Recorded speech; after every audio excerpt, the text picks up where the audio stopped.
Chapter 37. The Judgment. The smell of blood and death hung heavy in the air like a dark cloud. All the rain in the world could not wash away the stain of blood sticking to the stone pavements of the castle. Brynden watched with a frown as soldiers cut off heads from the corpses and threw them into the green fork. He wouldn't have recommended doing so, but he was not in command of the king's army. Besides, the Northmen were thirsting for vengeance. The same could be said for his men, but he had them tightly wound up. He could not afford to let the frenzy of battle take hold of his men. Nothing good would ever come out of it. However, he also knew an idle mind and body is not good for the moment on the precipice of this victory. Gather the surviving phrase. Have them bound before bringing them to the hall. The king would wish to pass judgment on those traitors. As you wish, sir. As the men went ahead to carry out his orders, Brynden was on a mission of his own. Even if he has a very low opinion of his nephew, Brynden could not deny the lad his wish to see his Frey wife and child to safety. It must be one of the cruel japes of the gods to have his nephew marry a Frey and have a child from this union. The moment the Tully cloak was draped over the shoulders of that Frey girl, she came under the protection of House Tully and became the Lady of Riverrun. If he had his way, he'd have preferred to forget the marriage even happened. Unfortunately, the child complicated the situation. No matter the animosity that his nephew could muster against House Frey, he was incapable of extending that same animosity to his own flesh and blood. Even Brynden found it hard to do such a thing. With the war taking a huge toll on his family, he could not care to further diminish his family just because the child was born to a Frey. Family, duty and honor are the words Tullis lives by. Family should come first, as it has always been. It took him quite a while to discern the location of Rosalind Frey and her child. While the western castle was not the focus of the bulk of the siege, it still bared the marks of men's vices in battle. A lot of blood was spilt in the castle, and women folk both highborn and lowborn were not spared from the realities of war. Quite a few women looked like they were manhandled roughly, and he suspected there were more than just a few victims of rape. However, the men in the castle were Northmen, and they were under the direct command of the king. Knowing how pig-headed the Northmen can be, he dared not make his opinions known. There was a time and place for everything. He could raise the matter with the king when the opportune time came. For now, he'd have to pretend he was blind to the blight of these women.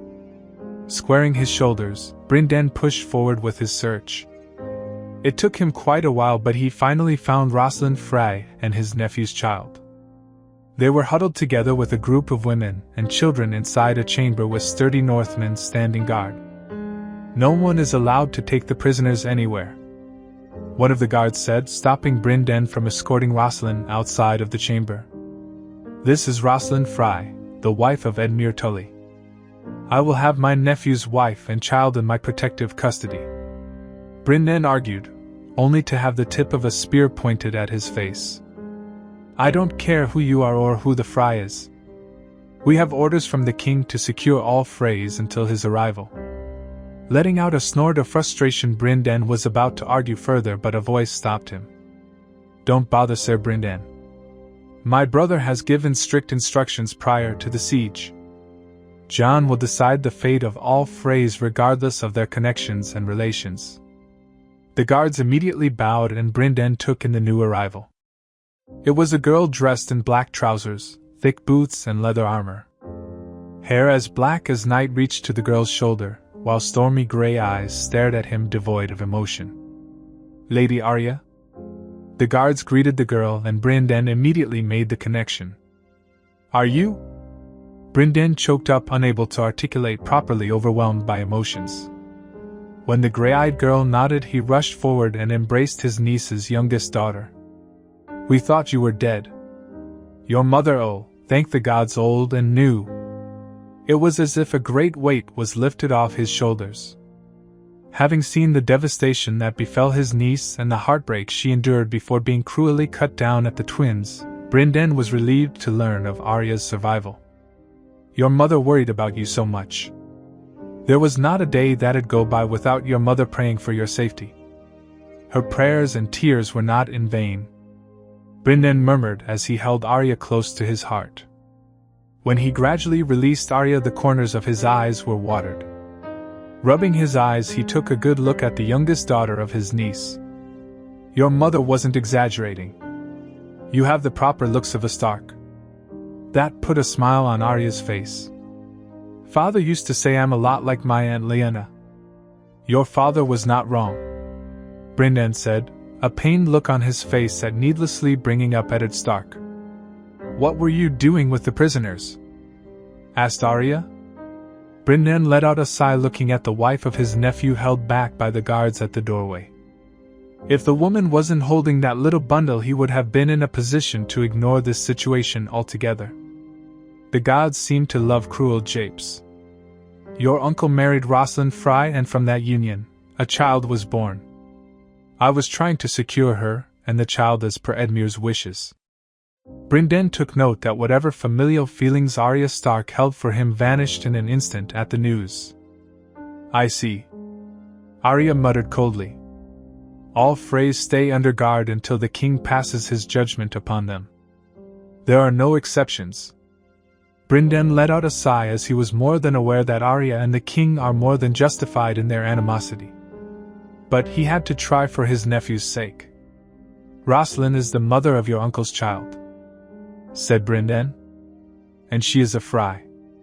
She's nothing more than that name, and she'll be judged just like everyone else. Where you see Uncle Edmure's wife, I only see a traitorous southerner who took part in my family's murder. Arya snapped, her eyes fiery with anger and flames of revenge lurking beneath the grey. Just then a guard rushed to their side, running and out of breath. The king is coming, my lady.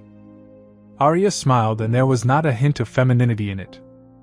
It was a smile that oozed malice and little else. Good. Have the prisoners sent to the feast hall, Arya ordered, but quickly added more as she looked at Brynden. Bring all the prisoners. Brynden was left powerless as he watched the Frye survivors getting dragged out none too gently by the guards. Many cried and pleaded, but there was no mercy to be found amidst the northerners. His only hope to save the child and wife of his nephew was to plead with the king. So, he followed the prisoners and settled at the feast hall beside Arya. Then, the wait began. First, he heard footsteps and the clanking of metal. Then the doors opened wide, and there he was, the king with a whole bunch of northern lords at his back. But that was not the most important detail. No! The most important detail was the king, who was drenched in blood from head to toe. The king had his sword in hand, dripping blood drop by drop on the pavement.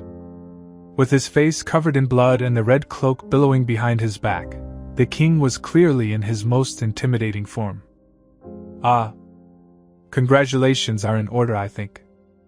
My cousin, Arya Stark, has facilitated this great victory by breaching the defenses of the twins, King Daeron declared.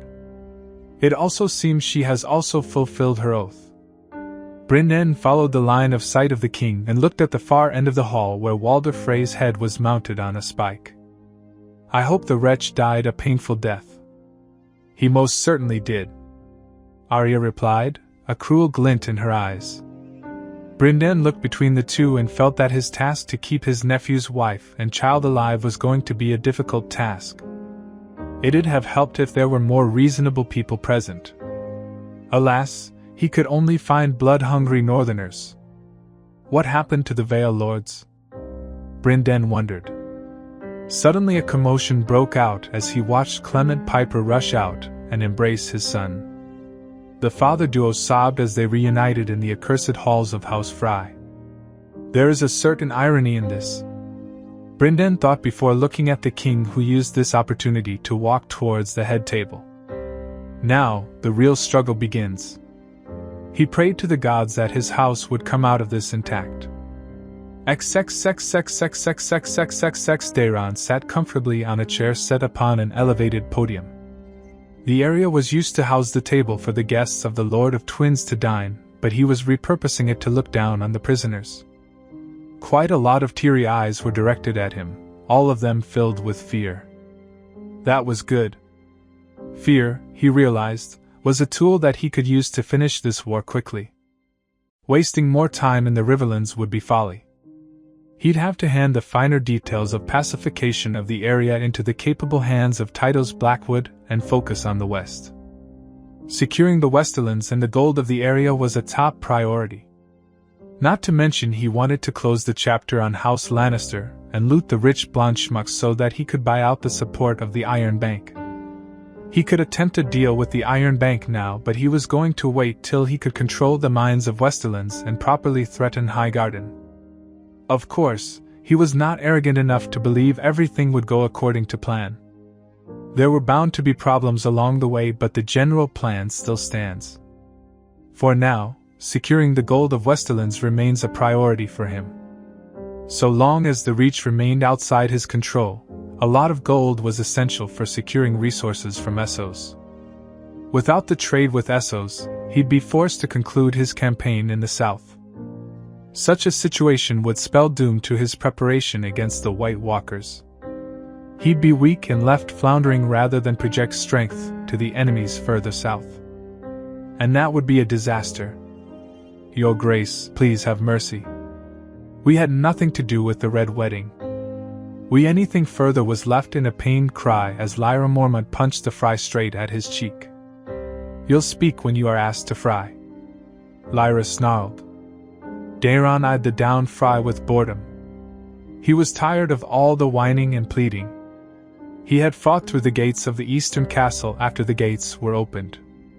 There was no more need for using Regal on the twins when his army was fighting their way into the castle.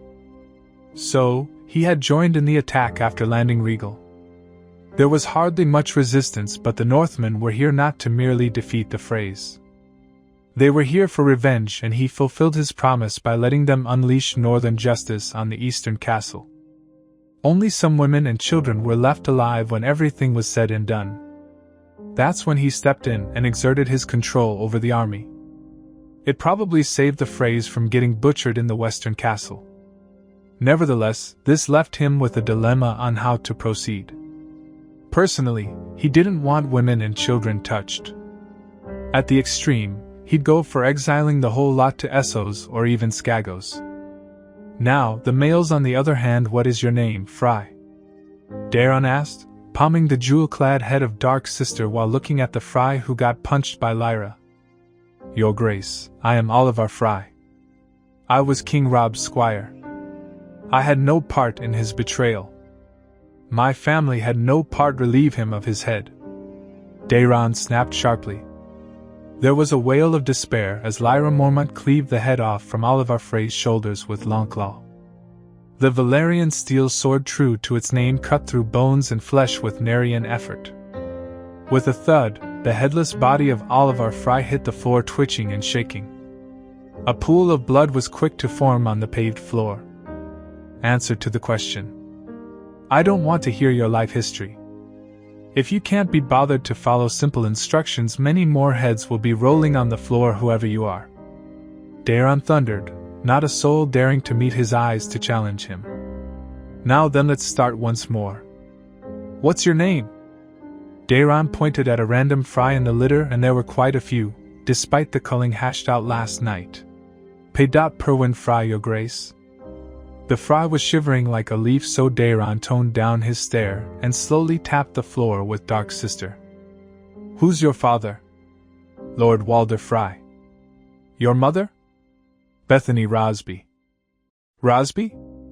Daeron mused before eyeing Ser Brynden, who was standing to the side looking worriedly over the proceedings. Are you the brother of Rosalind Fry? Yes, Your Grace. Perwin answered. The tension in the air was so thick.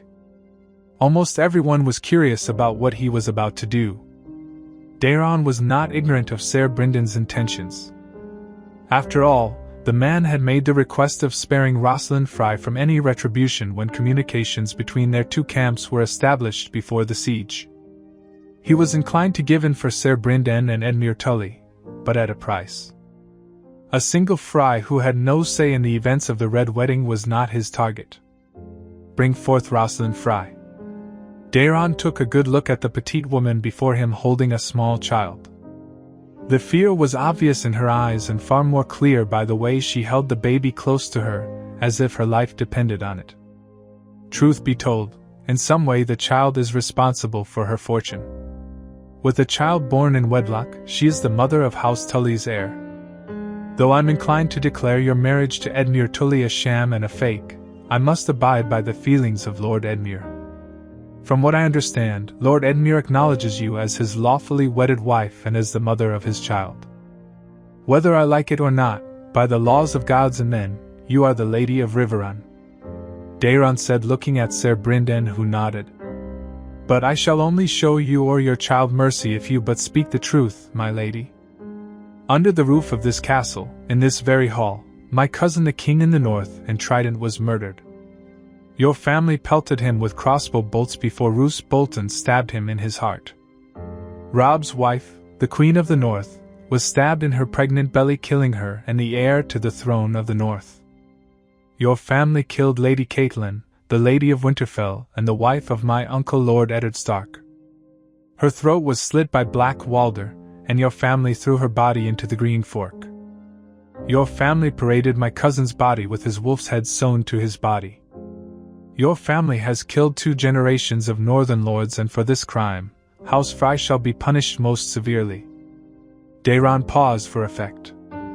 However, I offer you the chance to free your brother, Perwyn. His life is in your hands. So, speak the truth, my lady. Did you have prior knowledge of the plans of your family on the eve of your wedding? A yes or no shall suffice.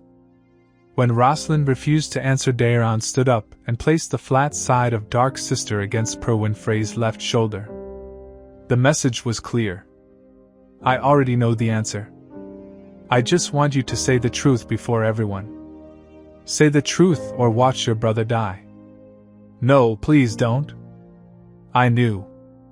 Oh gods. Yes, I knew. Rosalind cried as she made her admission. Daeron took Dark Sister away from Perwyn Frey's neck. As promised, your brother is free of death. He shall be escorted north, where he will serve the rest of his natural life at the wall.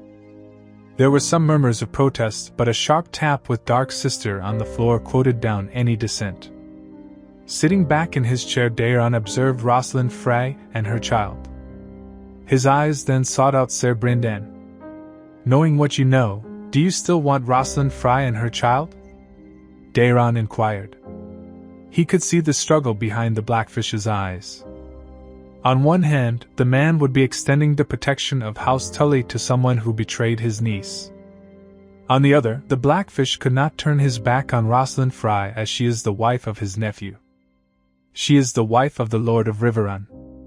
Vows were exchanged and Edmure gave her his cloak, the cloak with Tully colors. I'm duty-bound to protect her and her child, said Ser Brynden. You'd protect this Frey? Arya snapped. Arya! Daeron warned, and his cousin seems to somehow find herself restrained to keep quiet. An admirable position. She is family to you, though the child she has in her hands. Just as you love your family, I love mine. Therefore, I am stripping House Tully of the paramountcy of Riverlands. Henceforth, no Tully shall ever again hold the title so long as their line is tainted by the blood of House Frey. Daeron's declaration was met with gasps of surprise in the hall. There were quite a few Riverlords present, and they were in a position to benefit from his decision. Aegon the Dragon made House Tully Lords Paramount of the Riverlands. I, Daeron Targaryen, rescind this title from House Tully. Furthermore, Rosalind Frey and any children from her union with Edmure Tully are forbidden from traveling outside of the lands controlled by House Tully. If they do so at any point in time without the blessings of House Targaryen, they shall be met with fire and blood. Daeron was more than aware that a punishment of this nature has never been dished out in the past. But he was also aware none would dare to question his decision. He had shown mercy and allowed Rosalind Frey to live despite her involvement in the Red Wedding. Rather than pursue revenge as Arya would prefer, he used the opportunity to dismantle House Tully. Edmure Tully and his brood were nothing to him. A new coalition of Riverlords shall be formed loyal to Daeron and in time House Targaryen. His aim was to rebuild the Seven Kingdoms and the natural power of House Targaryen. For that, the old structures of power have to be done away with. The new seeds of power shall take root, and they shall be of my design. As for the rest of you lot, Daeron looked at Lyra Mormont as his wishes were known to the she-bear. Mercy could only extend so far. There were still punishments to be meted out. And there were a lot of Freys to receive them. XXXX Willis felt like he was being torn apart. His mind could not keep up the pace with which troubles he was dealing with. Even with the advice of his grandmother, whom he considered to be the smartest of his advisors, he was left floundering in the dark. The Ironborn were packaging their coasts.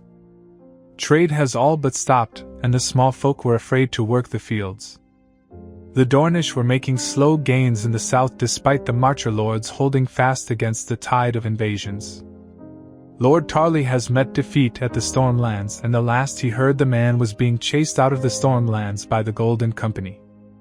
He hoped Lord Tarly could somehow turn their fortunes around, as the last thing he needed was for another front to open at the Reach's border with Stormlands.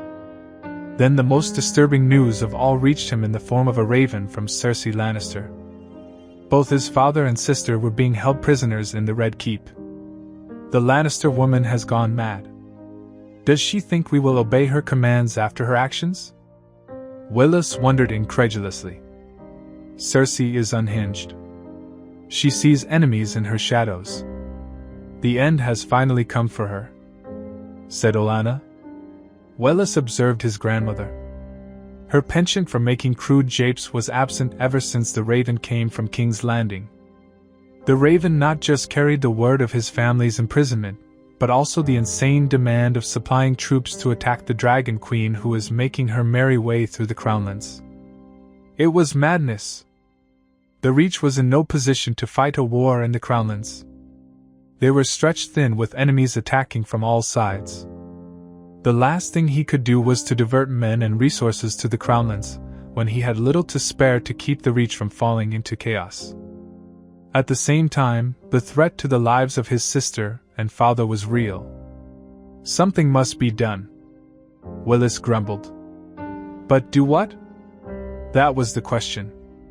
There is only one thing left to do when all options have been exhausted, said Olenna. Willis shivered at the grim tone of his grandmother. He had never seen her so shaken and vulnerable like this. What's that, grandmother? He asked. We surrender and seek the protection of a greater power. Find the Maester and send a raven to Daenerys Targaryen. What we need is a dragon. A dragon that can burn krakens and snakes back to the holes they crawled out of. We need fire and blood,